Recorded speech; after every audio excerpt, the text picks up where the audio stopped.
Poor twins speak to a young billionaire on Christmas Eve. We've never had a real Christmas. Can you ask Santa Claus to come to our house? What happens next is unbelievable. Reed pulled his coat tighter against his body as the icy Christmas Eve wind cut at his face. The colorful lights from the shop windows lit his lonely path through downtown, reflecting in the empty eyes that watched families walk past him, arm in arm. Every distant laugh seemed to amplify the silence he carried within him. The sounds of the festive city, Christmas carols escaping from stores, bells ringing on street corners, cheerful voices exchanging holiday wishes, formed a bubble from which Reed felt completely excluded. It was like watching a movie he wasn't a part of. He stopped for a moment, letting the snowflakes land on his shoulders. The entire city was celebrating, except for him. It had been 2 years since Christmas had lost its meaning. 2 years since his apartment had become too big, too quiet. A child ran past, dragging his father by the hand, pointing enthusiastically at a snowman in the window of a toy store. Reed looked away, ignoring the pang he felt in his chest. He kept walking, with no particular destination, just to avoid being still with his thoughts. Beside the grand tree in the central plaza, Reed watched the ornaments sway gently in the wind. The lights blinked in sequence, illuminating the faces of people taking photos, exchanging gifts, sharing moments. He took a deep breath, trying to push away the memories that haunted him. That's when he felt a slight tug on his coat. "Mister." Reed looked down and met 2 pairs of eyes staring up at him. 2 identical little girls, no more than 5 years old, with worn-out hats and patched-up gloves. One of them, with a red bow in her hair, held her sister's hand tightly. Their faces, though chapped by the cold, had a luminous quality, as if the Christmas tree were reflecting in their expressions. "Sorry to bother you," the girl with the bow continued, her voice as soft as the snowflakes falling around them. "I'm Hazel, and this is my sister, Nora." Reed instinctively knelt, bringing himself to the little girl's height. Up close, he noticed the small differences between them. Hazel had a more direct, confident gaze, while Nora observed the world with cautious curiosity. "Hi, Hazel." "Hi, Nora." "Are you lost?" he asked, noticing their red cheeks from the cold and their coats, which were too thin for the weather. Nora shook her head, partially hiding behind her sister. Hazel glanced around quickly before stepping a little closer. "We've never had a Christmas," she whispered, as if sharing an important secret. "Can you ask Santa Claus to stop by our house?" The words hit Reed like a punch. Something awakened in his chest, a feeling he hadn't experienced in a long time. His heart sped up, breaking the monotonous rhythm it had kept for years. "Never," he repeated, feeling the word hang heavy in the air between them. "Never," Hazel confirmed, the seriousness on her face contrasting with her age. "Mommy said Santa Claus doesn't know where we live." Reed swallowed hard, trying to fight back the lump forming in his throat. He thought of all the children around them, hugging their presents, while these 2 little ones didn't even have the hope of receiving something. "Where do you live?" he asked, his voice coming out softer than he intended. Hazel pointed to a narrow alleyway that led away from the brightly lit plaza.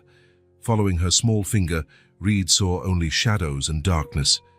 The contrast with the plaza's lights could not have been more stark. "Over there," she answered. "It's not far." Reed hesitated for a moment, looking at the girls and then in the direction she indicated. What was he doing? He didn't know these children. It wasn't his responsibility. He could just smile, wish them a Merry Christmas, and continue on his lonely way to the empty apartment that awaited him. But something in the girl's hopeful eyes stopped him, something that spoke directly to the part of him he was trying to forget. "Can I walk you there?" he offered, surprising himself. The smile that lit up Hazel's face made the night seem less cold. She extended her free hand, which Reed accepted automatically. The small hand fit into his, bringing an unexpected warmth. Nora, still wary, stayed on her sister's other side, watching him with curious eyes. "Do you know Santa Claus?" Nora asked suddenly, her voice so low it was almost a whisper. Reed met the girl's eyes, seeing a hope so genuine it made his heart ache. "Everyone knows Santa a little bit," he answered carefully, not wanting to promise something he couldn't deliver. They walked in silence for a few minutes, leaving the bright lights and store music behind. With every step, the city grew darker, quieter. The houses became smaller, more crowded, some with broken windows covered by cardboard. There were no festive decorations here, no sign of the Christmas spirit that overflowed just a few blocks away. It was then that Nora finally spoke again. Her voice so low, Reed had to lean in to hear. "Mommy's going to be happy," she murmured. "We found a good man." Reed felt a lump in his throat. A good man. When was the last time someone had seen him that way? For a moment, he felt like an imposter. If they knew how he had shut himself off from the world for the last 2 years, how he avoided all contact, any connection. They stopped in front of a small structure at the end of the alley. You could barely call it a house. It was a single room with a makeshift roof and a wooden door that didn't close completely. Through the only window, the faint light of a candle flickered, casting dancing shadows on the wall. Hazel knocked on the door 3 times, an apparently familiar code. Seconds later, the door opened, revealing a young woman with deep dark circles under her eyes and dark hair tied in a simple bun. Despite her evident exhaustion, there was a dignity in her posture, a quiet pride that Reed recognized immediately. Her eyes widened when she saw him. "Who is this man?" she asked, instinctively pulling the girls closer to her, her body positioning itself as a protective barrier. "He wanted to make sure we got home okay," Hazel explained, not letting go of Reed's hand. The woman looked at him with a mixture of suspicion and weariness. Reed noticed her thin fingers, marked with calluses from hard work, and the way her eyes assessed his every move. "I'm Reed," he introduced himself, extending his hand. "I found your daughters near the Christmas tree. They were alone and, well, I wanted to make sure they got home safely." "Mara," she replied after a moment's hesitation, shaking his hand briefly. Her grip was firm, despite her work-worn hands. Reed looked past her, into the house, a small table with 3 mismatched chairs, a stale loaf of bread cut in half, a candle nearly burnt out. There was no tree, no decorations, no trace of Christmas. Just the bare essentials for survival, nothing more. Shame hit him hard. In his apartment, a full feast awaited him, enough food to feed a whole family for days. Dishes he had bought out of habit, not for need or pleasure, an abundance he didn't even appreciate. He ran a hand nervously through his hair, feeling his heart race again. Hazel's words echoed in his mind. "We've never had a Christmas." He looked at the girls, at their hopeful little faces, and then at Mara, with her quiet pride and her evident daily struggle. "I know this sounds strange," he began, the words tumbling out before he could think. "But I have a whole dinner at my place, way too much food for just me." He paused, gathering his courage. "If you'd like, you could have dinner with me." The silence that followed seemed to last an eternity. Mara looked at him, then at her daughters, then back at him as if trying to decipher his intentions. The girls watched their mother with hopeful eyes, Hazel squeezing her sister's hand tightly. Reed waited, bracing himself for refusal. After all, who would accept such an invitation from a stranger? What was he thinking?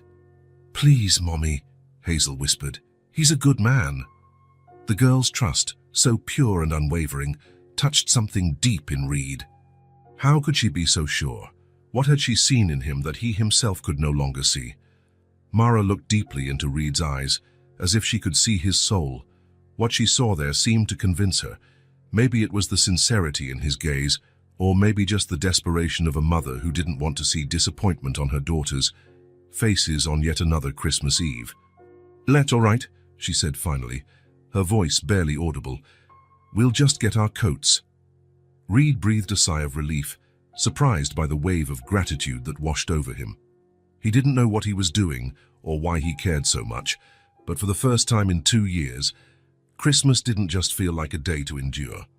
As the girls ran to get their coats, exchanging excited glances, Reed realized his heart didn't ache as much as before. The emptiness he carried was still there, but now there seemed to be room for something else. Maybe, just maybe, the silence within him was beginning to fade that night. The drive to the apartment was quiet. Reed drove his car down the main avenue as snowflakes danced under the light of the lampposts.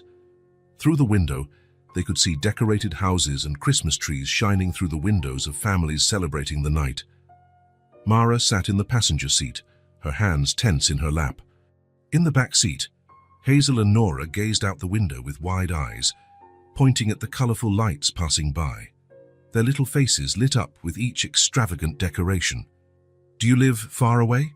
Hazel asked, breaking the silence. Reed glanced at her in the rearview mirror, meeting the girl's curious eyes. "Not too far," he replied. "Just a few more minutes." The car entered a more elegant neighborhood, with modern buildings and imposing facades.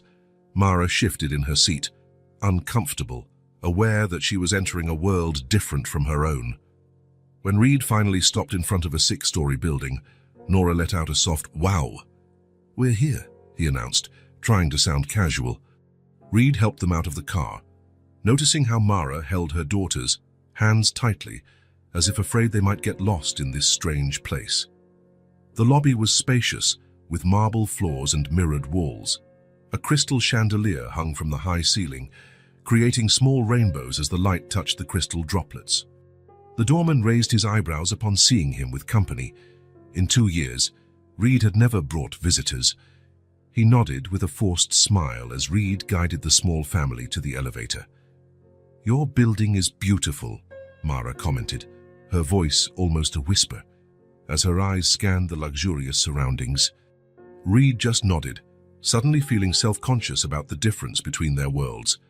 In the elevator, the girls were fascinated by the luminous buttons, but Mara held their hands, as if afraid they might touch something they shouldn't.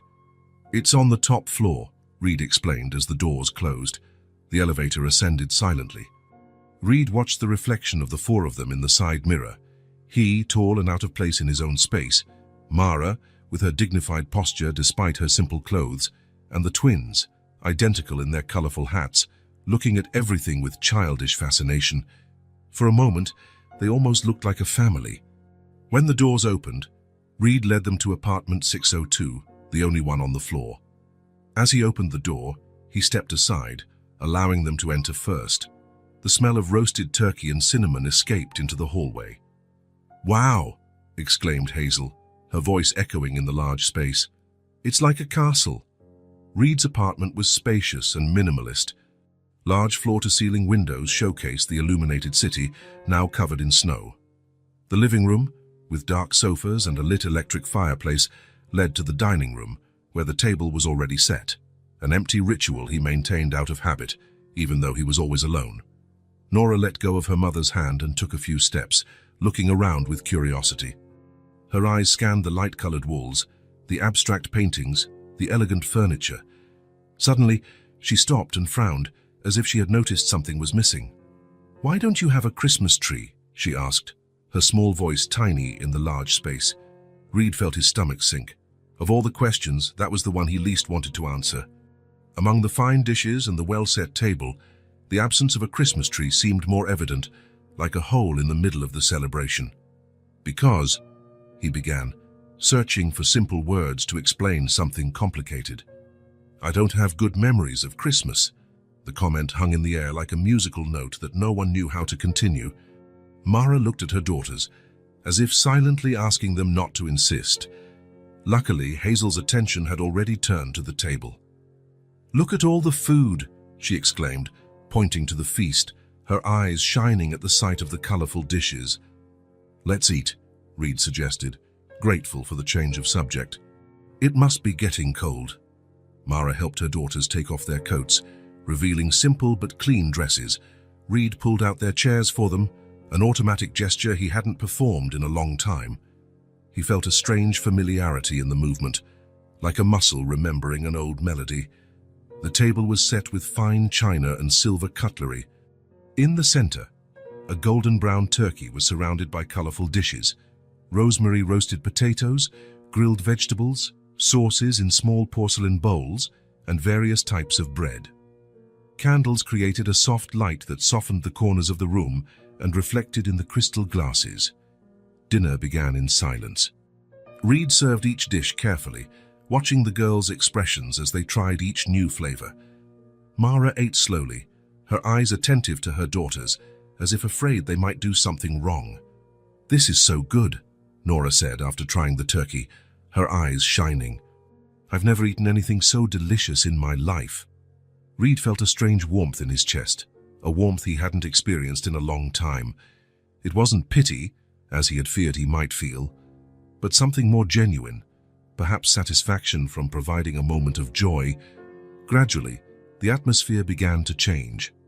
Hazel told a story about a kitten she had found on the street and hidden for 3 days, until the animal started meowing at night and woke Mara up. Nora talked about her preschool teacher and the stories she told using different voices for each character. Reed found himself asking questions, wanting to know more about these lives so different from his own. Mara, initially reserved, began to relax. The wine Reed had served helped soften her rigid posture. She told them how the girls were born on a stormy night when the hospital's power went out. Hazel was born first, she explained, a smile softening her tired face. But Nora made more noise. "It's still like that today. One plans, the other executes." The girls laughed, and Reed caught himself smiling, a gesture that had become rare on his face. The sounds of cutlery, conversation and laughter filled the apartment, which, for the first time in years, didn't feel too big or too empty. "How do you have a job?" Hazel asked, looking at him with the direct curiosity of children. "Yes," Reed replied, cutting another piece of turkey for her. "I write computer programs. I work from here most of the time." "Are you alone all day?" Nora questioned, seeming genuinely concerned by the idea. Reed hesitated, not used to considering his loneliness as something worrisome. He had grown so accustomed to the silence that he had almost forgotten what it was like to live any other way. "I'm used to it," he said simply. "Sometimes it's good to have space to think." "Mommy cleans houses," Hazel informed him, changing the subject with the natural ease of children. "But now people have gone away for Christmas and don't need her." Mara looked down, a faint blush coloring her cheeks. That wasn't how she would have wanted to be introduced, Reed realized. He noticed her discomfort and intervened. "That's an important job. I've worked in places where someone who took good care of the environment was greatly missed. It makes a difference in people's daily lives." The grateful look Mara gave him was brief but significant. There was a dignity in her that Reed admired, the strength to raise 2 daughters alone and maintain her pride, even when circumstances were difficult. When they finished dessert, an apple pie with cinnamon that the girls devoured enthusiastically, Reed offered Mara coffee. As he prepared the cups in the kitchen, he saw out of the corner of his eye the girls exploring the living room with cautious steps, as if treading in a museum. Hazel stopped in front of the fireplace, where a few framed photographs rested on the mantel. She carefully picked one up, her small fingers holding the silver frame as if it were made of thin glass. "Who are they?" she asked, turning to Reed. Time seemed to freeze. The cup Reed was holding trembled slightly, spilling a few drops of coffee on the counter. In the photo, a woman with brown hair smiled, hugging a girl of about 4. Both had the same smile, the same green eyes, the same dimple on the right corner of their mouths. Mara noticed his expression and quickly approached Hazel. "Honey, we shouldn't touch other people's things without asking," she said in a low voice, trying to take the photo from her daughter's hands. "It's okay," Reed replied, composing himself. He wiped his hands on a dish towel and walked into the living room. He looked at the photograph in the little girl's hands, feeling the familiar weight of pain, but strangely less crushing than usual. "My wife and my daughter," he said finally, his voice thick with emotion. "They're no longer with me." The silence that followed was profound. Hazel looked at the photo, then at Reed, her 5-year-old eyes trying to process the meaning of those words. Nora approached her sister, also looking at the image. "Did they go to heaven?" Nora asked, with the direct innocence of children. Reed nodded, unable to elaborate. He felt a lump in his throat and looked away towards the window, where the snowflakes continued to fall in their quiet rhythm. Some stories were too hard to share, especially on Christmas Eve. Mara came closer and, in a gesture that surprised him, lightly touched his arm. A brief contact, but full of understanding. She said nothing, just stood there, present. In that simple touch, Reed felt that she understood something about loss, about moving on even when it seems impossible. Hazel carefully returned the photograph to the mantel, placing it in the exact position it was before. For a moment, she touched the smiling faces through the glass. They were pretty, she said simply, with the honesty only children possess. Reed felt a tear roll down his face, the first he had allowed in months. He didn't wipe it away. "Yeah," he replied. "They were." The rest of the evening proceeded in a different, softer atmosphere. When the living room clock struck 10, Mara looked at her daughters, who were already showing signs of tiredness. Nora was yawning and Hazel was rubbing her eyes. "We should go," she said gently. "We've stayed too long." Reed wanted to protest, to say they could stay as long as they wanted, that their presence had brought life to his dead apartment, but he understood that she needed to maintain her sense of independence. He offered to call a cab. While they waited, Mara helped her daughters put on their coats. Reed watched the affectionate gestures, the way she adjusted their hats, checked their buttons, small rituals of care that were once part of his life too, gestures that carried love in every movement. At the door, they all stood in silence for a moment, as if no one wanted the evening to end. Reed felt strangely torn between the relief of returning to his familiar solitude and the fear of the void that would soon reoccupy every corner of the apartment. Mara held his hand, a light but meaningful touch.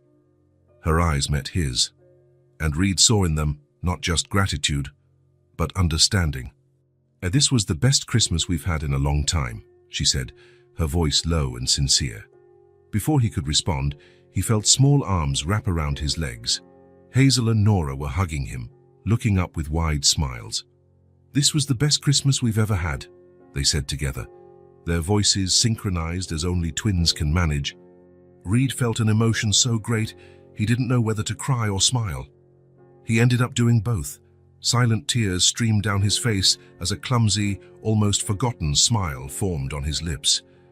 He walked them to the elevator, waving as the doors closed. Nora pressed her nose against the glass, waving until the very last possible second. Back in the apartment, Reed stood at the entrance, feeling the silence that was returning to every corner.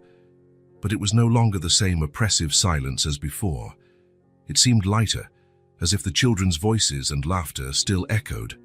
The dirty dishes on the table, the crumpled napkins, a small drawing Nora had made on a napkin, traces of the life that had briefly filled the space.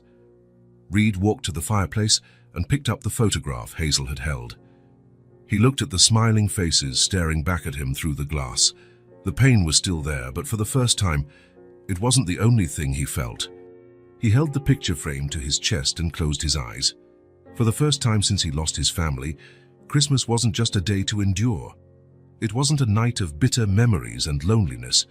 For the first time in a long time, he felt that there could be a different tomorrow, that life could still hold moments of human warmth. For the first time in many years, Reed felt at peace. Reed woke up before sunrise. Sitting on the edge of the bed, he looked at the still dark sky beyond the window and thought of the three people who had transformed his Christmas night. The echo of the twins' laughter still seemed to float through the apartment, filling the empty corners with recent memories. The small fingerprints on the glass coffee table, the napkin folded into the shape of a boat that Hazel had made, the simple drawing Nora had scribbled, small traces that proved it hadn't been a dream. For a moment, he could almost hear the small footsteps running down the hall, the curious questions, the sound of life he missed so much. The contrast between before and after that night was so great, it felt as if he had woken up in a different apartment, even though physically nothing had changed. He made a quick decision. He dressed hurriedly, grabbed his car keys, and left, driving through the empty streets of the still sleeping city. The sky was beginning to lighten slightly when he stopped in front of a toy store that opened early, even on the day after Christmas. It was one of those old-fashioned shops, with a bell on the door that tinkled when he entered, and shelves crammed to the ceiling with every kind of toy. The grey-haired lady behind the counter looked up when he entered, surprised to have a customer so early. "Good morning," she greeted, adjusting her glasses. "Can I help you?" Reed hesitated, feeling strangely nervous, as if he were about to do something very important. "I need 2 dolls," he said finally, "for 5-year-old girls." "Twins." The woman smiled in a way that suggested she understood more than he had said, and led him to a colorful section at the back of the store. There were dolls of all kinds, some modern and stylish with trendy clothes, others more traditional with lace dresses. "Any preference?" she asked. "We have ones that talk, ones that walk, ones that cry." Reed thought of the twins, of their worn hats and patched gloves, of the way they had looked with wonder at everything in his apartment, of the simplicity of the home where they lived. He wanted to give them something special, something they could keep and love for a long time. Not a toy that would soon break or lose its appeal. "Something durable," he replied, "and beautiful. Something they can take everywhere. That doesn't need batteries or parts that get lost easily." The woman nodded, understanding something beyond his words. She walked down a different aisle and selected 2 cloth dolls with colorful dresses, one in shades of blue, the other in shades of red, and embroidered faces with gentle smiles. They had yarn hair that wouldn't come out and small hand-stitched details. "These are made to last," she explained, handing the dolls to him to examine. "They're made by local artisans. And they're made to be loved, taken to bed, to school, everywhere. The more they're hugged, the prettier they get." Reed took the dolls, feeling the soft texture of the fabric. He imagined Hazel and Nora hugging them at night, taking them to school, sharing secrets with them. Something in his chest tightened. "I'll take them," he said, his voice firmer. "Could you wrap them separately, with colorful ribbons? Really pretty." "Of course," the woman smiled. "A late Christmas present." Reed just nodded, unable to explain that they weren't exactly presents from him. As the saleswoman wrapped the dolls in shiny paper and elaborate ribbons, he asked for 2 tags. On each one, he wrote in careful script, "For Hazel and for Nora." He hesitated, almost writing "from Reed," but something stopped him. He left the space blank. It was better for them to think they were from Santa Claus, as they had wished. Let them have that magic, at least once. The sky still held shades of pink and orange when he parked a few houses away from the small residence where Mara and her daughters lived. The street was deserted, with only a skinny cat lazily crossing to the other side. He got out of the car carrying the 2 colorful packages, feeling like a clandestine version of Santa Claus. He approached the door silently. For a moment, he imagined what it would be like to knock, to see the girls' faces when they opened the presents, to witness the surprise and joy in real time. But something stopped him. He didn't want them to know it was him. He wanted to give them the magic they had asked for, the belief that Santa Claus had really found them. He placed the packages carefully on the doorstep, making sure they were clearly visible and protected from the dampness. He took a few steps back, looking one last time at the silent house, imagining the moment they would wake up and find the gifts. Then, he turned and walked quickly back to the car, with a smile he couldn't contain. He drove home with a strange feeling in his chest, a mix of satisfaction and emptiness, as if he had just closed a chapter and didn't know what would come next. After all, what else could he do? The Christmas dinner had been a one-night thing, a moment outside of reality. Now everyone would return to their normal lives, he to his silent apartment and solitary work, they to their daily struggle. The day passed slowly. Reed tried to work on some code, but he couldn't concentrate. His mind kept returning to the small house, to the girls, to Mara with her tired but dignified eyes. He kept imagining the twins finding the presents, tearing open the wrapping with eager fingers, hugging the dolls. Had Mara figured out who left them? Was she thinking of him as he was thinking of her? By late afternoon, he couldn't take it anymore. The idea of spending another day alone, another night in silence, became unbearable. He decided to go to a nearby market.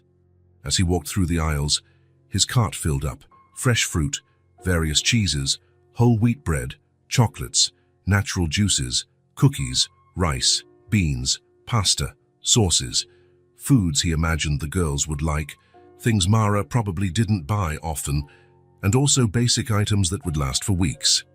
The cashier looked curiously at the single man buying enough food for a large family. Reed paid without explanation and arranged everything in a large basket he bought at the store, covering it with a colorful cloth. He drove again to the simple neighborhood, this time without the cover of darkness. The sun was beginning to set when he parked in front of the small house. He felt his heart race as he took the heavy basket and walked to the door. For an instant, he almost turned back. Who was he to show up like this, unannounced? What if she didn't want to see him? What if it had just been kindness on her part, nothing more? He took a deep breath before knocking. 3 soft knocks, followed by silence. Then he heard quick footsteps on the other side and excited voices, little feet running. The door opened, revealing Hazel with wide eyes. For a second, she was frozen, as if she couldn't believe what she was seeing. Then, a huge smile took over her face. "It's the man!" she shouted, turning back into the house. "Mommy! Nora! The Christmas man is back!" Before Reed could say anything, Hazel grabbed his free hand and pulled him inside with a strength surprising for someone so small. Nora appeared, running from the other room, carrying a cloth doll against her chest, her eyes shining with excitement. "You came back," she exclaimed, hugging his legs as if they were old friends. Reed felt something warm and luminous spread inside him, as if the sun had risen in his chest. He bent down to their height, balancing the heavy basket. "I brought some things for you," he said, showing them the basket. "Look what Santa brought." Nora held up the doll, showing it off with pride. "He didn't forget us. He found our house. I knew he would find it. We asked the man to talk to him, remember?" Hazel said to her sister, then looked at Reed with shining eyes. "You talked to him, right? You told him where we lived." Before Reed could answer, Hazel ran to get her own doll, equally enthusiastic. He exchanged a look with Mara, who appeared at the kitchen doorway, wiping her hands on a dish towel. She smiled, a small, tired but genuine smile that lit up her face in a way Reed hadn't seen the night before. "Santa was very generous this year," she said, with a look that made it clear she knew exactly who the real Santa was. Reed placed the basket on the small table while the girls danced around him, showing off their dolls and chattering about how they had found the packages on the doorstep that morning. "We woke up and Mommy told us to see if it had stopped raining," Hazel explained, gesturing widely. "When I opened the door, there they were. 2 packages with our names on them." "And we didn't see anyone," Nora added, looking at her doll with adoration. "It was real magic." "It really was," Reed agreed, helping to unload the basket he had brought. "And what did you name them?" "Mine is Luna," Hazel said, holding up the doll with the blue dress. "Nice, because she'll be with me every night looking at the moon." "And mine is Star," Nora informed him, hugging the one with the red dress. "Because she shines." Mara approached the table, her eyes widening slightly at the amount of food Reed was taking out of the basket. "You didn't have to bring all this," she said quietly, but there was gratitude in her voice. "I wanted to," Reed replied simply. "I thought you might like it." The girls continued to play with their dolls, creating elaborate stories as they ran around the small room. Mara invited Reed to sit at the table and offered him a cup of tea. He accepted, feeling strangely at ease in the simple space. He watched as she heated water in a small kettle on an old stove. The kitchen was tiny, with worn cabinets and a noisy refrigerator, but it was impeccably clean and organized. There was a vase with wildflowers on the windowsill, an attempt to bring beauty to the austere environment. When Mara sat across from him, placing 2 cups of tea on the table, Reed noticed the dark circles under her eyes, her rough hands from hard work, her hair tied in a simple bun. Still, there was a strength in her, a dignity that impressed him more than any conventional beauty. "Thank you for the dolls," she said, her voice low so the girls wouldn't hear. "They don't usually get presents. I can't afford to buy much." Reed nodded, suddenly feeling ashamed of his own abundance, of how much he had and how little he shared. "It was good to see them happy," he replied, looking at the girls who were now making their dolls dance in the middle of the room. A comfortable silence settled between them, broken only by the laughter and animated conversations of the children. There was something in that moment, in that simple house with the dim light of the late afternoon, that felt more real, more alive than anything Reed had experienced in years. "They look like you," he commented, watching the twins. Mara smiled, watching her daughters with a look full of love. Everyone says that. They have my eyes, my hair, but the smile is just like their father's. There was a pause, and then she added, almost in a whisper, he died when they were 2. They barely remember him. Reed felt the familiarity of pain in her eyes. It was the same kind of pain he saw in the mirror every morning. I'm sorry, he said, and he truly was. It was an accident at work, Mara continued, turning the cup between her fingers. He was a construction worker. A scaffold collapsed. It was all very fast. Reed nodded, respecting the weight of that loss. He understood then why she hadn't asked questions about his own story the night before. She recognized pain when she saw it. My wife and my daughter, he began, the words feeling heavy on his tongue. They died in a car accident 2 years ago, just before Christmas. Mara looked up, meeting his eyes. There was no pity in her gaze, only understanding. The understanding that only someone who has gone through the same pain can offer. That's why you don't have a tree, she said, not as a question, but as a statement. Reed nodded, surprised at how easily the words came out. It had been so long since he had talked about them, about the accident, about the hole that was left in his life. And now, sitting in a small, poorly lit kitchen with a woman he barely knew, the words flowed like water from a dam that finally breaks. They were coming back from buying presents, he continued. The snow was heavy. A truck lost control on the road and... His voice broke. Mara said nothing, just placed her hand over his on the table. A light touch, but one that conveyed more comfort than all the empty words of consolation he had ever heard. There was no, it's going to be okay, or time heals all wounds, that so many well-meaning people had told him. Just presence, just understanding. It's hard to move on, she said after a moment, especially when you have to do it alone.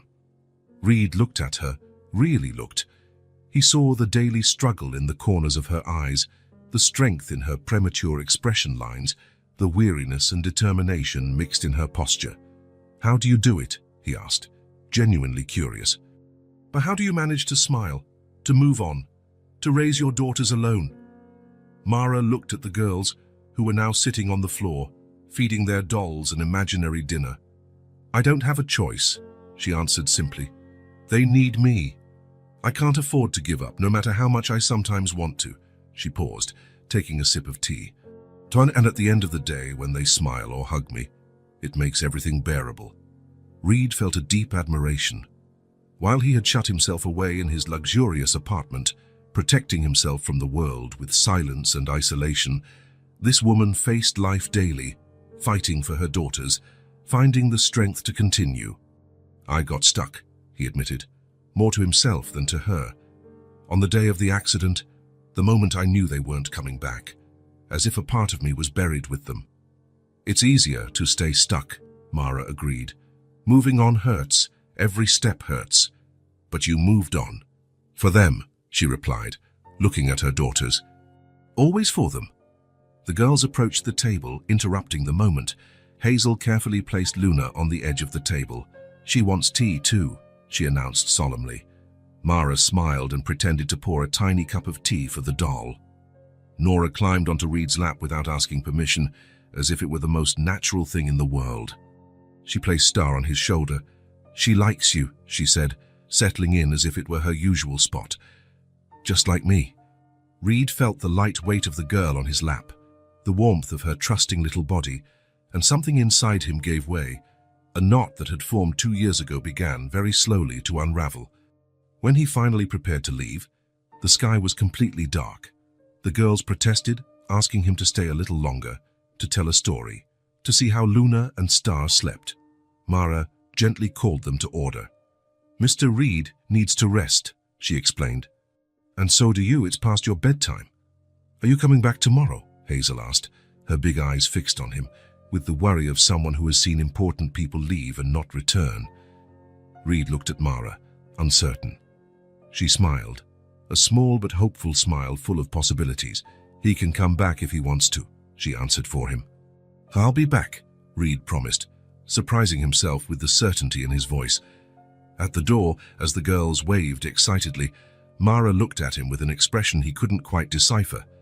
There was gratitude there, and something more, perhaps the same understanding he felt, the recognition of two people who knew loss and, perhaps, could help each other find their way back. "Thank you," she said. "For everything." Reed shook his head.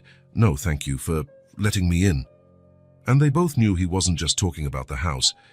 As he drove back to his apartment, the silence in the car didn't feel so heavy. There was something new growing inside him. Not exactly happiness, not yet.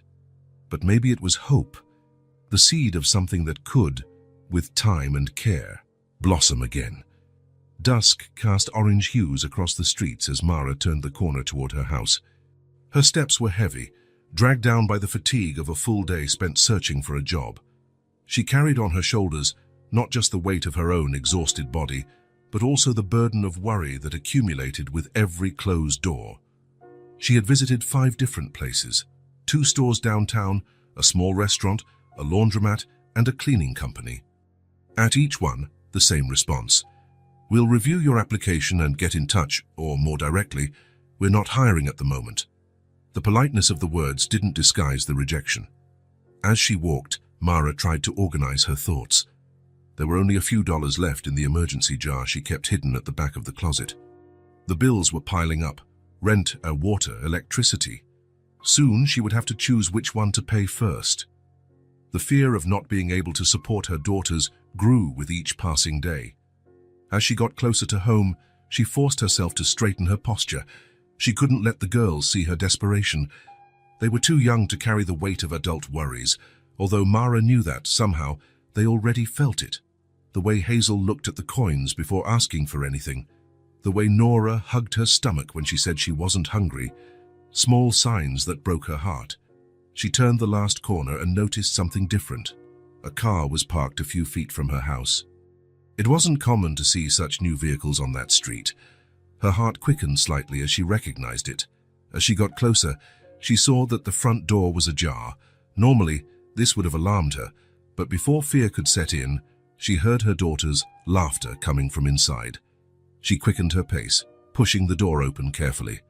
The scene she found made her chest tighten in a way she didn't expect. In the small living room space, Reed was sitting on the floor, with Hazel and Nora around him. The 3 were involved in some elaborate game that seemed to involve the dolls, some old wooden blocks, and a story about dragons and princesses. The girls gestured excitedly, and Reed listened to them with genuine attention, as if every word was precious. For a moment, Mara stood frozen in the doorway, absorbing the image. There was something so familiar and yet so strange about that scene. A man playing with her daughters, something that hadn't happened since their father died. She felt a confusing mix of emotions, gratitude, nostalgia, and a kind of pain she couldn't name. It was Nora who saw her first. "Mommy!" she shouted, running towards her with Star clutched to her chest. "The man is back! We're playing Enchanted Forest!" Reed stood up quickly, suddenly looking embarrassed, as if he had been caught doing something wrong. "Sorry to show up unannounced," he said, running a hand through his hair in a nervous gesture. "I was just passing by and thought I'd visit." Hazel ran to her too, her eyes shining with excitement. "He's been playing with us since lunch, Mommy. He made the best dragon ever." Mara tried to smile, but the exhaustion weighed on her facial muscles. She placed her worn purse on the small table.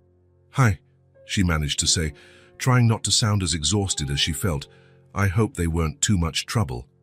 "Not at all," Reed replied, watching her attentively.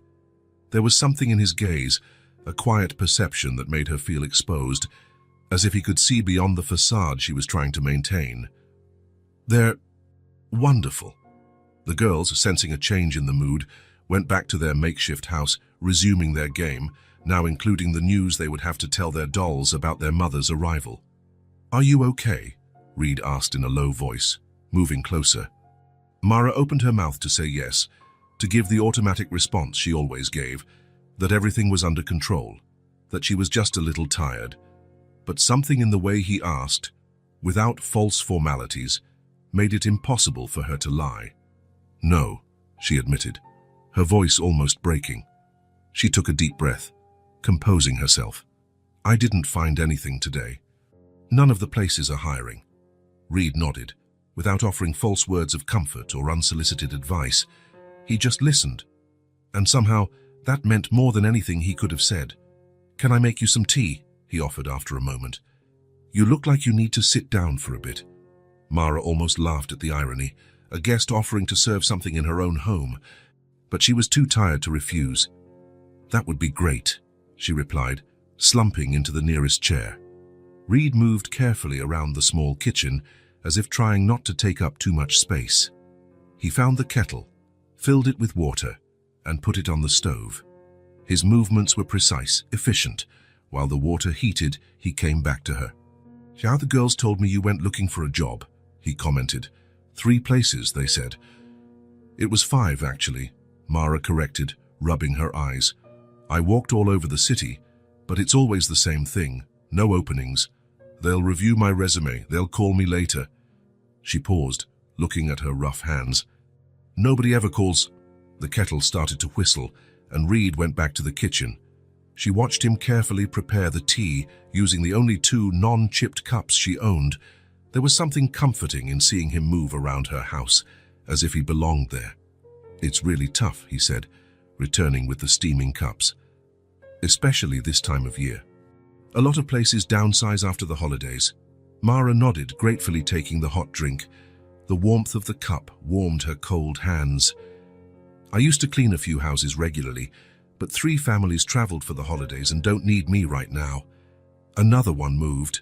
She blew on her tea before continuing. "I only have 1 house to clean next week, and I don't know when the other families will be back." Reed took a sip of his tea, his expression thoughtful. The girls continued to play, oblivious to the adult conversation, creating a world where problems were always solved before sunset.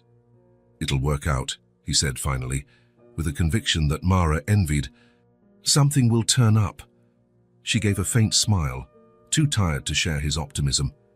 "I hope so," she replied simply. "It has to." They talked a little more, about light things, the weather, the girls, games, a new store that had opened downtown. Reed didn't bring up the job topic again, and Mara was silently grateful for that. It was hard enough to face her situation without having to talk about it constantly. Reed stayed a bit longer, helping her prepare a simple dinner with what was in the house, pasta with a makeshift sauce of tomatoes and herbs. The girls set the table, proud to show how they knew how to help. There was something strangely domestic about the scene, as if it wasn't the first time they had dinner together, as if Reed belonged in that small space. When he finally said goodbye, it was already dark. The girls protested, asking him to stay longer to tell more stories. Mara gently called them to order, reminding them that everyone needed to rest. At the door, Reed paused, looking at her with an expression that seemed to want to say something more. "Thanks for letting me stay," he said. "It was nice to be here." "You're always welcome," Mara replied, and she realized she truly meant it. He nodded, smiling slightly. "Rest well, and don't give up. I'm sure something will turn up soon." After he left, Mara closed the door and leaned against it for a moment, letting out a long sigh.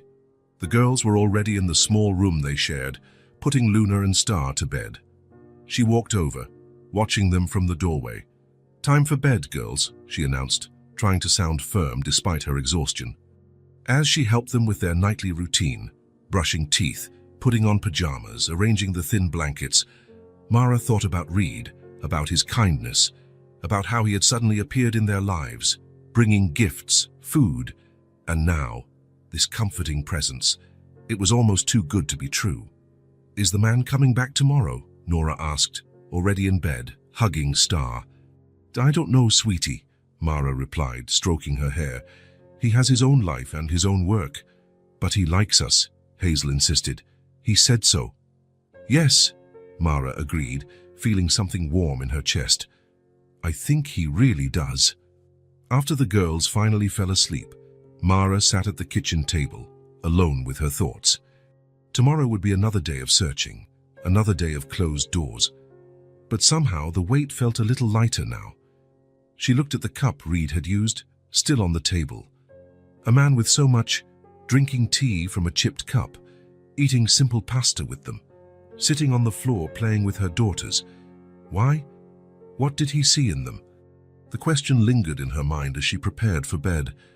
Reed drove slowly through the city's illuminated streets, his hands gripping the steering wheel tighter than necessary. The image of Mara coming home, tired and defeated after a full day of job hunting, wouldn't leave his mind. Nor would the look in the girls' eyes, so young and already so aware of their hardships, so worried about whether their mother would find a job. He parked in front of his building but didn't get out of the car right away. He sat there, thinking. He had resources, connections, he could easily help. But he knew Mara was proud, that she wouldn't accept direct charity. He had to find a way to help without demeaning her. He then remembered Anna, his friend from college, who now ran a restaurant downtown. Anna's corner wasn't big or luxurious, but it had a loyal clientele and good food. They had talked the week before, over a quick lunch, and she had mentioned something about needing one more person on her team. He looked at the clock. 9:30. It wasn't that late. He took out his phone and dialed her number. "Hello?" Anna's cheerful voice sounded on the other end of the line. "Anna, it's Reed. Sorry to call this late." "Reed, it's okay. It's not that late. Is everything all right?" He hesitated for a moment, organizing his thoughts. "I remember you mentioned you were looking to hire someone for the restaurant. Are you still?" "Yeah, I need a waitress. Jessica went on medical leave and will be out for a few months." "Why? Do you know someone?" Reed shifted in his seat, feeling a wave of relief. "I do, yes. An acquaintance of mine really needs a job. She has 2 young daughters to support and is going through a tough time." "Does she have experience as a waitress?" Anna asked. "Not that I know of," he admitted. "But she's hard-working, responsible. I'm sure she'd learn fast." There was a pause on the other end of the line. Reed waited anxiously. He knew he was asking for a favor that Anna could easily refuse. "Look," she said finally, "normally I prefer someone with experience, you know how busy it can get. But, she paused. "If you're recommending her, she must be trustworthy. Can you tell her to come by tomorrow, around 10 in the morning? I'll talk to her, see if it's a good fit." Reed felt a wave of gratitude. "Of course, she'll be there." "Thanks, Anna. This means a lot." "Don't thank me yet," Anna replied, and he could hear the smile in her voice. "Let's see if she fits the profile we need, but I'll give her a chance. For you." After hanging up, Reed finally got out of the car and went up to his apartment. He was eager to tell Mara the news, to see the relief in her eyes, the smile that would light up her tired face. But he decided to wait until the next day. He would show up early, offer a ride to the restaurant, and then tell her about the interview. As he prepared for bed, Reed realized he was genuinely excited about the prospect of helping this family. It wasn't just about charity or doing a good deed. It was about feeling useful, needed, a part of something again. The girls, with their simple and honest joy. Mara with her quiet strength. They were slowly filling a void he had carried for years. Tomorrow would be a new day, with new possibilities. For the first time in a long time, Reed fell asleep thinking not of the past he had lost, but of the future he could help build. The next morning, Reed woke up early. The conversation with Anna the night before had given him a sense of purpose he hadn't felt in a long time. The prospect of helping Mara and the girls with something so concrete made him restless, eager to share the news. He stopped at a bakery on the way and bought fresh bread, an excuse to show up so early, though he knew that, somehow, his presence no longer needed justification. When he parked in front of the small house, the sun was still struggling to appear between the winter clouds. He took a deep breath before knocking on the door, mentally organizing what he would say. He wanted it to sound like a genuine opportunity, not charity. He knew Mara had her pride. It was one of the qualities he admired most in her. He knocked softly, remembering that the girls might still be sleeping. He heard adult footsteps from the other side, not the excited rush of the twins. When the door opened, Mara appeared, already dressed, but with deep dark circles under her eyes. She didn't seem to have slept well. "Reed," she said, surprise evident in her voice. "I didn't expect you so early." "I hope I'm not bothering you," he replied, holding up the bag of bread. "I brought breakfast. Mara hesitated for only a moment before opening the door wider, silently inviting him in. The house was quiet. Down the hall, Reed could see the door to the girls' room was closed. "They're still asleep," Mara explained, noticing his glance. "They stayed up late talking about the stories you told yesterday." Reed smiled, feeling a warmth in his chest as he imagined the twins retelling his stories to each other before bed. He followed Mara to the small kitchen where she began to make coffee. It was then that he noticed the papers scattered on the table. He didn't try to read them, but it was impossible not to see what they were: bills, receipts, a notebook with numbers written down. Next to it, a small glass jar with a few coins. Mara followed his gaze and quickly gathered the papers, stacking them clumsily. "Sorry for the mess," she murmured, not looking at him. "I was just organizing some things." Reed noticed her embarrassment. He had seen enough: numbers circled in red, due dates underlined. The reality of Mara's financial situation was laid bare in those papers. "Mara," he called softly, sitting at the table, "I have some news that might help." She paused mid-motion as she was about to put a coffee cup on the table. Her eyes met his, a mixture of hope and skepticism. "What news?" Reed took a deep breath. This was it. "I spoke with a friend of mine. She has a restaurant, and there's an opening for a waitress. If you want, you can go there tomorrow morning." Time seemed to freeze. Mara stood completely still, only her eyes moving, as if trying to process what she had just heard. The cup in her hand trembled slightly. "A job?" she whispered finally, her voice so low Reed almost didn't hear it. "A real job?" "Yes," he confirmed, feeling strangely nervous. "At Anna's Corner, downtown. Anna is my friend from college. She needs someone reliable, and I told her about you." Mara placed the cup on the table carefully and sat down. Her hands were shaking now, not from fear but from a contained emotion. She lowered her face and, to Reed's surprise, began to cry. These weren't silent tears, but deep sobs that seemed to come from a very deep place within her. She covered her face with her hands, as if ashamed of her vulnerability. Reed was momentarily unsure of what to do. He hadn't expected this reaction. Perhaps gratitude, perhaps joy, but not this raw emotion that seemed to unearth months, maybe years of accumulated worry. "Mara," he began, uncertainly. "Thank you," she said between sobs, still hiding her face, "for helping us.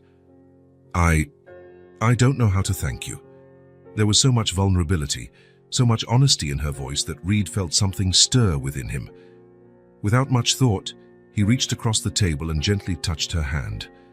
A light, respectful touch, just enough for her to know she wasn't alone. "You don't have to thank me," he replied softly. "You deserve this chance." Mara finally uncovered her face, quickly wiping away the tears. There was something different in her eyes now, a sparkle, a small flame that wasn't there before, hope. "It's just an interview," she said, as if trying to contain her own excitement. "It might not work out." "It will," Reed assured her, still holding her hand lightly. "Anna needs someone, and you need a job. It's a fair trade." Mara looked at their joined hands on the table. For a long moment, she was silent, just letting the contact linger between them, like an anchor in the midst of a storm of emotions. "Ever since the girl's father died," she began, her voice almost a whisper, "I've been fighting alone. Every bill, every problem, every decision, all on my shoulders." She paused, lifting her eyes to meet his. "Sometimes it's so heavy I don't know how I stay on my feet." Reed nodded, understanding perfectly. He knew the weight of isolation well, the exhaustion of facing the world without anyone to share the burden with. "You're not alone anymore," he said, surprised by the firmness in his own voice. Something changed in Mara's gaze, a silent understanding, an acceptance. For the first time since she lost her husband, since she found herself alone with 2 young daughters to raise, Mara allowed herself to believe that maybe, just maybe, she no longer had to carry it all alone. The weight she had always felt on her shoulders, the constant fear of not being able to support her daughters, the anxiety of every unpaid bill, the terror that something would go wrong and there would be no one to help, seemed, in that moment, a little less crushing. It wasn't just the possibility of a job, although that represented a concrete lifeline. It was the presence of this man, who had entered their lives by chance on a Christmas Eve and, somehow inexplicably, seemed determined to stay. It was knowing that, for the first time in a long time, she wasn't completely alone in the fight. Mara squeezed Reed's hand lightly, a silent thank you that went beyond words. A small smile, still wet with tears but genuine, formed on her lips. Hope, that rare visitor that hadn't appeared in her life for so long, had finally found its way back to her heart. The day of the interview dawned grey. Mara woke up before her alarm, after a night of restless sleep. Confused dreams of restaurants, uniforms, and kind smiles had populated her rest. She sat on the edge of the bed, allowing herself a few moments to gather her thoughts, mentally planning what she would wear, what she would say, how she would answer the questions that would surely come. She wanted to be at her best. This interview could change everything. She got up silently, careful not to make any noise. The girls needed to sleep a little longer before starting their day. While making coffee, she mentally reviewed what Reed had said about Anna and the restaurant, Anna's Corner, downtown, 10 o'clock. He would pick her up at 9:30. Mara chose her best blouse, a simple but well-preserved piece in a light blue color. She set aside the black skirt she saved for special occasions and the only pair of closed-toe shoes that weren't too worn. It wasn't an elegant outfit, but it was the best she had. She was brushing her hair when she heard a sound from the girls' room. Not the usual cheerful chatter, but a low groan, almost a whimper. Her heart instantly raced, that maternal sixth sense warning her that something was not right. She hurried to the room, opening the door slowly. Nora was still sleeping soundly, hugging Star, but Hazel was tossing restlessly in bed, her little face red and shiny with sweat. Mara quickly approached and touched her daughter's forehead, recoiling from the heat she found. "Hazel, honey," she called softly, sitting on the edge of the bed. The girl opened her eyes with difficulty. Her gaze was glassy, unfocused. "Mommy," she murmured, her voice weak and slurred. "It's hot, and it hurts." "What hurts, my love?" Mara asked, her heart tight. "Everything," Hazel replied, closing her eyes again. "My head. My tummy." Mara ran to the bathroom and returned with the thermometer. While waiting for the reading, she dampened a small towel with cold water and placed it on her daughter's forehead. The thermometer confirmed her fear, 103.6 degrees, a dangerously high fever. She looked at the clock on the wall. 7:15 in the morning. The interview was at 10. Maybe, if she gave her the fever reducer now, the fever would go down in time. Maybe she could ask her neighbor to watch the girls for a few hours. Maybe. Hazel groaned again, turning in bed, her little face contorted in discomfort. And in that instant, Mara knew there was no choice to be made. Not really. She fetched the medicine from the kitchen and helped her daughter swallow it with a little water. Hazel coughed and almost choked, but managed to take the medicine. Mara changed the cold compress, feeling the heat of her daughter's skin through the damp cloth. The noise woke up Nora, who sat up in bed rubbing her eyes. "Mommy," she called, her voice still thick with sleep. "What's wrong?" "Hazel isn't feeling well, honey," Mara explained, trying to keep her voice calm so as not to frighten her other daughter. "She has a fever." Nora looked at her sister, her eyes widening with concern. She got up and came closer, holding Star tightly to her chest. "Is she going to be okay?" she asked, her voice small and scared. "Yes, she will," Mara assured her, even as she felt the weight of uncertainty. "She just needs rest and medicine." The next few hours passed in a blur of changed compresses, more doses of medicine, and attempts to get Hazel to drink water. The fever fluctuated but didn't break completely. Around 9 o'clock, Mara looked at the clock again, feeling the weight of the decision she had already made in her heart. She couldn't go to the interview.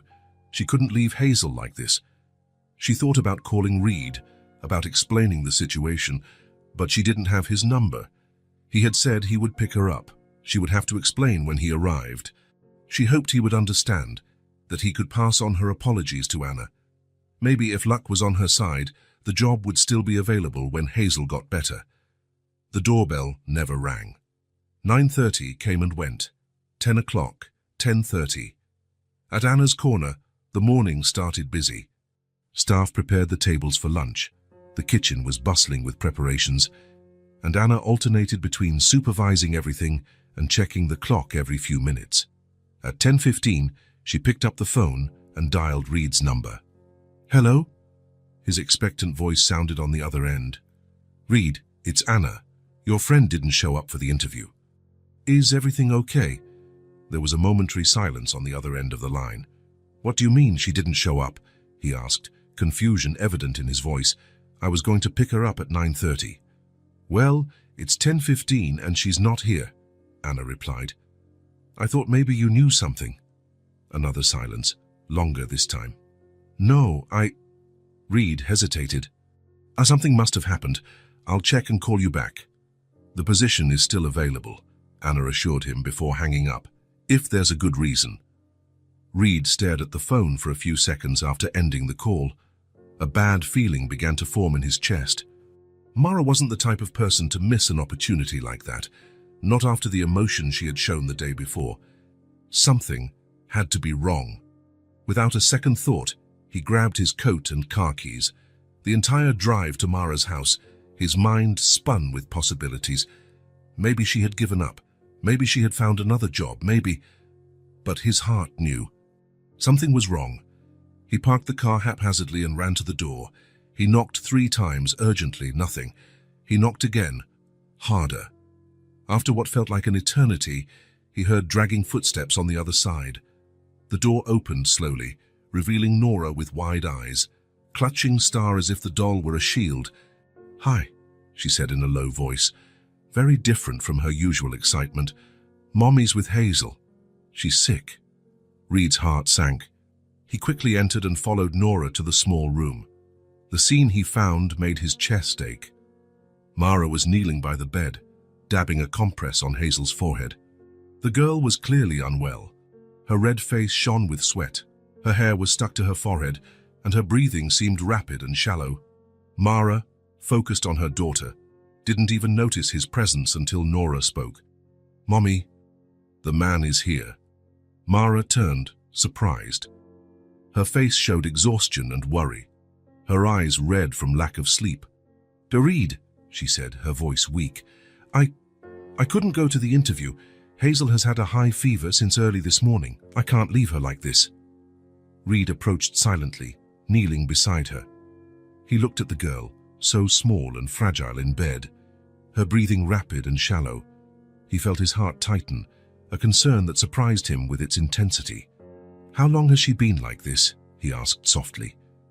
"The fever started yesterday, but it got much worse during the night," Mara replied, changing the compress on her daughter's forehead. "I've already given her fever reducer, but it's not going down." Reed looked at the thermometer on the nightstand, 103.55 degrees Celsius, too high. "She needs to see a doctor," he said, the decision forming instantly in his mind. Mara nodded, biting her lip. "I know. I was waiting for the medicine to take effect. But," her voice faltered, "I didn't know if I should call you. I don't want to seem like I'm using you." The vulnerability in her voice made something inside Reed stir. Without hesitation, he took her hand firmly. "You're not," he said with conviction. "I'm here because I want to be." Mara nodded, trying to hold back the tears that threatened to fall. "I couldn't leave. I couldn't leave her like this." Reed looked at Hazel again. He gently touched her face, feeling the intense heat emanating from her skin. It wasn't just a fever.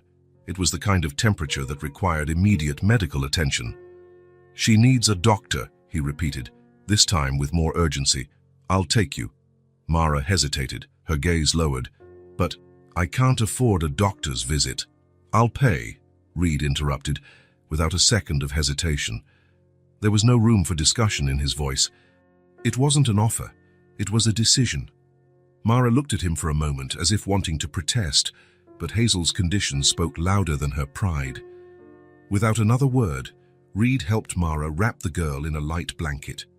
Hazel barely reacted when she was moved, just whimpering softly. Her small body was too warm, too light in Reed's arms as he lifted her from the bed.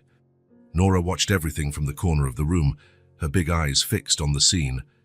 When Reed turned to leave, she ran to him and held his free hand tightly, as if afraid of being left behind, as if she needed an anchor in the midst of the chaos. "Is she going to be okay?" she asked, her voice so low he almost didn't hear it. Reed bent down, carefully balancing Hazel on one arm to be at Nora's level. He looked into her eyes, seeing the fear, the confusion, the desperate need for reassurance. "Yes, she will," he said firmly. "I promise." He didn't know if he could really promise that. No one could. But at that moment, it was what Nora needed to hear. And he would do everything in his power to keep that promise. They went out together into the cold, quiet street. Reed walked carefully, carrying Hazel in his arms, feeling the heat of her fever through the blanket. Nora clung to his hand as if it were a life raft. Mara walked beside him, carrying Luna and Star. The girls had insisted the dolls needed to come too. Reed felt the weight of responsibility fall on his shoulders, not just the physical weight of the child in his arms, but the emotional weight of 3 lives that had somehow become intertwined with his. It was scary and, at the same time, strangely right. When they got into the taxi Reed had called, Mara settled beside him, Hazel between them. Nora sat in the front seat, still clutching the dolls. For a moment no one spoke. The driver, sensing the urgency of the situation, sped towards the hospital without asking questions. In the tense silence of the car, Mara slowly rested her head on Reed's shoulder, as if finally allowing herself to share the burden, to seek support. They exchanged no words. None were necessary. The contact spoke for itself. In that moment, amidst the fear and worry, something new blossomed between them. Not just gratitude or friendship, but the quiet certainty that they were already, in some way, a family. No one had said it out loud, perhaps not even admitted it to themselves, but it was there in the way they moved together, how they supported each other, how they faced the crisis as a unit. Reed looked at Hazel's feverish little face, at Nora's worried expression in the front seat, at Mara leaning on his shoulder. And he knew, with a clarity that startled him, that he would do anything for them. Anything. The hospital's waiting room was crowded, but Reed managed to get Hazel seen quickly. Her high fever, combined with her age, classified the case as urgent. Mara didn't leave her daughter's side for a second, holding her little hand while the doctor examined her. Nora stayed with Reed, sitting quietly beside him, clutching Star and watching everything with attentive, worried eyes. The doctor, a middle-aged man with a kind gaze, examined Hazel meticulously. Throat, ears, lungs. He asked questions about symptoms, duration of the fever, medications already given. Mara answered everything precisely, her voice betraying her accumulated exhaustion and worry. Finally, after what seemed like an eternity, the doctor smiled slightly. "It's a strong virus," he explained, putting away his stethoscope. "It's going around a lot this time of year, especially among children. Nothing that a few days of rest, plenty of fluids, and the right medicine won't fix." Mara let out a breath she hadn't realized she was holding. Her shoulders, tense throughout the consultation, visibly relaxed. "Is she really going to be okay?" she asked, her voice still uncertain. "Yes, she will," the doctor assured her. "I'll prescribe a more effective fever reducer and a syrup for the cough that has started to appear. The fever should break completely in 2 days, but she'll need to rest for a week." While the doctor wrote the prescription, Mara hugged Hazel tightly, kissing her still warm forehead. The girl, more alert after receiving intravenous medication to lower the fever, weakly returned the hug. "It's okay, Mommy," she murmured. "I don't hurt so much now." Reed, watching the scene from the doorway, felt something tighten in his chest. Nora, sensing the change in mood, let go of his hand and ran to her sister, climbing onto the gurney to hug her too. The 3 of them formed a small circle of love and relief that made him feel both a part of it and a privileged observer. On the way back, Hazel slept in Mara's arms, the fever finally subsiding. Nora sat on Reed's lap, also exhausted from the tense morning. They didn't talk much during the ride, but the silence was comfortable. of a kind that only exists between people who don't need to fill empty spaces with words. Reed helped settle the girls at home, ran to the pharmacy to get the medications, and made sure Mara had everything she needed. He promised to come back the next day to check on Hazel, and left with a tired but relieved smile. Driving home, he thought about the missed interview, about the opportunity that could have changed that family's life, about Mara's face when he told her about the opening, the hope in her eyes. He couldn't let it all end like this. The next morning, Reed woke up with the first ray of sunlight. He hadn't slept much, his mind occupied with plans and worries. He sat on the edge of the bed, looking at the phone on his nightstand. It was early, but he knew Anna well enough to know she would already be awake, probably getting ready for another day at the restaurant. He took a deep breath and dialed the number. "Hello?" Anna's voice sounded after 3 rings, surprisingly awake. "Hi, Anna. Sorry to bother you again," Reed began, feeling as nervous as a teenager asking for a favor. "Hi, Reed. Is everything okay?" she replied, and he could hear the sound of dishes being handled in the background. "I wanted to ask—" He hesitated, choosing his words. "For a second chance for my friend. She couldn't make it yesterday because her daughter was sick. It was serious. She wouldn't have missed it without a reason." There was a silence on the other end of the line. Reed waited, his heart racing. "What kind of sick?" Anna finally asked. "A very high fever. We had to take her to the hospital," he explained. "She's a 5-year-old girl. Mara is a single mother. She had no one to leave her daughter with in that condition." Another silence, longer this time. Reed could almost visualize Anna considering the situation, weighing the pros and cons. He knew that thoughtful expression she always had when making decisions. "If it's as you say," she began, her voice sounding softer. "Ask her to come this afternoon. I still need someone." Reed felt a wave of relief and gratitude. "Thank you, Anna, really." "At 3 o'clock, she specified, and Reed, "She must be very special for you to be insisting so much." He smiled, not denying the implicit observation. "She is." As soon as he hung up, Reed quickly got ready and drove to Mara's house.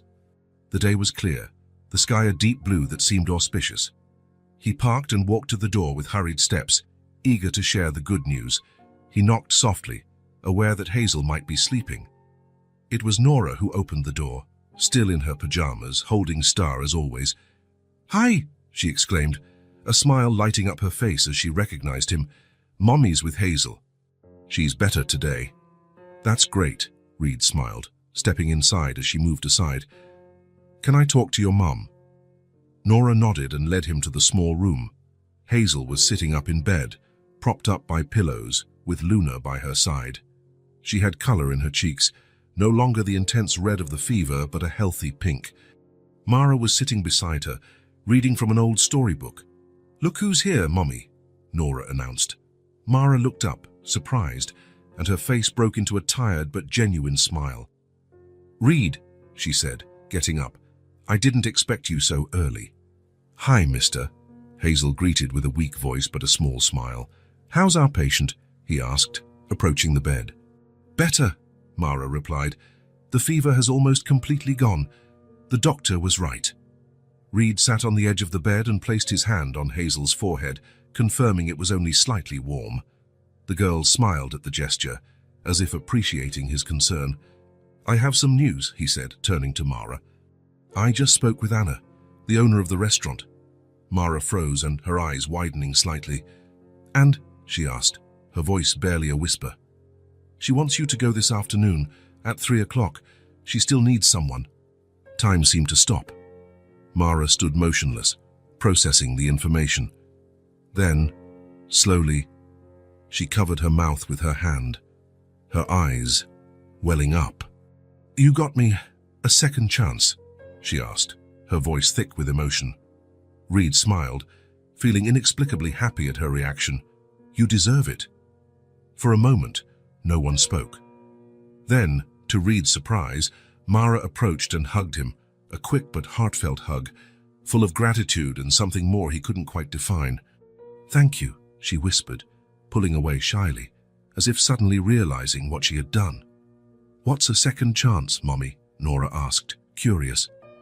It's when you get another opportunity to do something that didn't work out the first time, Mara explained, wiping away a stubborn tear. And it's very, very important. That same day, after making sure the neighbor would watch the girls, Mara got ready with the same care she had before. Reed drove her to the restaurant, trying to reassure her the whole way. She was visibly nervous, her hands twisting in her lap. "What if she doesn't like me?" she asked quietly as they parked. "Impossible," Reed replied with sincerity. "Just be yourself." He waited in the car while she went inside. An hour and a half later, when Mara came out of the restaurant, he knew the result before she even spoke. There was a light in her eyes, a different way of walking, an energy he had never seen before. She got into the car and looked at him, her eyes shining. "I got the job," she announced, her voice brimming with contained joy. "I start on Monday." Reed smiled, feeling something open up inside him. A quiet, deep joy he hadn't experienced in a long time. The kind of happiness that comes from seeing someone you care about achieve something important. "I knew it," he said simply. The following weeks brought rapid changes. With a steady salary from the restaurant and generous tips from customers who loved Mara's gentle smile, the family's financial situation improved considerably. The overdue bills were paid, the refrigerator was always stocked, and small comforts were added to the house.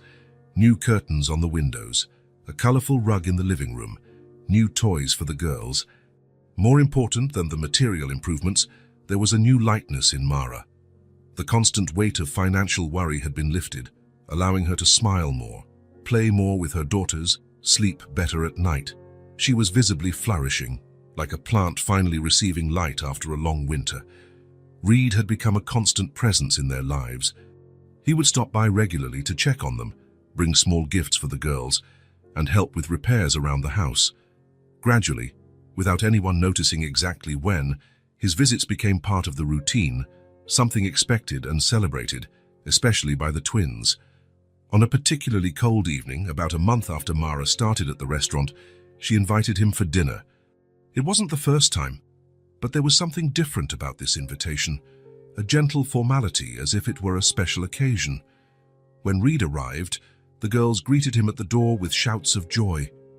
"You're here!" they exclaimed in unison, each grabbing one of his hands and pulling him inside. The house was different. The table was set carefully.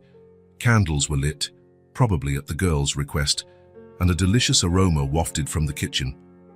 Mara appeared at the doorway, wiping her hands on a dish towel, smiling in a way that made Reed's heart race. "Welcome," she said. "I hope you're hungry." The dinner was simple but prepared with evident care, a flavorful stew, fresh bread, a colorful salad. The girls chatted excitedly, talking about school, about the adventures of Luna and Star, about the new book Mara was reading to them before bed. In the middle of the meal, Nora suddenly grew serious, as if remembering something important. She exchanged a look with Hazel, and answered without a word. They both got down from their chairs and ran to their room. They returned moments later, Nora carrying something hidden behind her back. "We made something," Hazel announced, looking both nervous and proud. Nora stepped forward and held out a colorful piece of paper toward Reed. "We made it for you," she said shyly. Reed took the paper carefully. It was a drawing made with colored pencils and markers. In the center, 3 figures held hands, 2 small ones wearing colorful dresses, and a larger one in the middle. They were all smiling, with exaggerated smiles that took up half their faces. Above, in uneven, colorful letters, it was written, "Our special friend." Something happened inside Reed at that moment, an emotion so intense and unexpected that he felt his throat tighten. He tried to speak, to say thank you, but his voice failed him. He swallowed hard, looking at the drawing, at those 3 figures holding hands, at that simple and profound representation of what they had become to each other. He looked up and met Mara's gaze. She was smiling, a calm and understanding smile, as if she knew exactly what he was feeling. There was gratitude in that smile, but also something more, something warm and promising, something that spoke of future possibilities. The girls watched anxiously, waiting for his reaction. "Do you like it?" Hazel asked, leaning in to get a better look at his face. Reed nodded, finally finding his voice. "It's the most beautiful gift I've ever received," he said with sincerity. The twins smiled, relieved and happy, and went back to their seats to finish dinner. The conversation continued, but Reed was different, transformed by that simple piece of paper. In that instant, holding the drawing to his chest, Reed realized he was no longer just the man who had lost everything. That definition no longer contained him. He had found something new, something that didn't replace what he had lost, but that was equally precious, equally vital. He looked around, at the girls eating and laughing, at Mara serving more stew, at the small house warmed by their presence, by the shared moments, by the stories created together. And he understood, with crystal clarity, that he had moved on. The grief was still there. A part of him always would be. But it was no longer the dominant force in his life. It no longer defined who he was or how he lived. The pain had transformed into something different, a bittersweet memory that could coexist with the new joy he had found. Sitting at that simple table, with the drawing in his hands and his heart finally at peace, Reed knew he had also received his second chance. And, like Mara, he was determined to make the most of it. If this story touched your heart, subscribe to the channel and turn on notifications so you don't miss the next ones. Leave a like because it helps this story get recommended to more people. See you in the next story.